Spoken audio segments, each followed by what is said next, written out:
And this is what they're talking about now, is the assault on Mount Longdon, which is about to begin. Begins with getting into position, and finally they are in position. The assault is getting started. Things start going sideways pretty damn quickly. Back to the book. Lieutenant Oliver rushed over to our position. "Right, listen in," he said. I felt like saying I was anyway, but for the time, joking was over. B Company have had to change their tactics a bit. Corporals Bramley's and Cook's teams will follow myself and Captain Mason into A Company positions, while Corporal Tomo, Rawlings, and Pierce will go to another task. Okay? So things are going crazy. They start to move. He starts to move with Lieutenant Oliver towards this other position. Back to the book. We'd run about 200 meters. We were all still together, but now the run had become a fast, stumbling walk. The noise of battle continued to grow, continued to our right now as we moved around the slope. Suddenly a zipping sound whipped across my face. I didn't think anything of it as I walked and stumbled to keep up.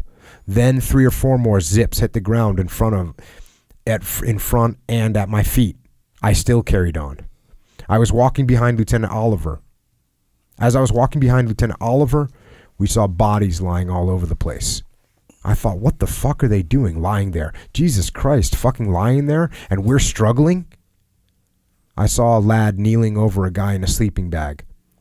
I remember as I got to them, just watching him. A low moaning was coming from the sleeping bag. I'd gone about 20 paces when several more zips hit the ground, sending a small shockwave all around me. "For fuck's sake, are you completely nuts or what?" some guy shouted. "What?" asked Lieutenant Oliver. "Do you know a sniper's picking at us?" We stopped, frozen solid in our tracks, then fell to the ground. Our small column now joining the bodies lying all over the place.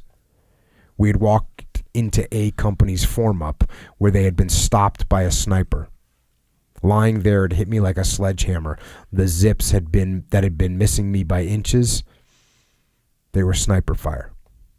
I lay there thinking, you fucking idiot, Vince. I cursed myself all the time we lay there, blaming myself for an unprofessional act. But then I'd never been shot at before, and my mind had been so occupied with moving that the zipping sound seemed unconnected with the battle. So, like I said, first time being shot at, and he didn't know what it was.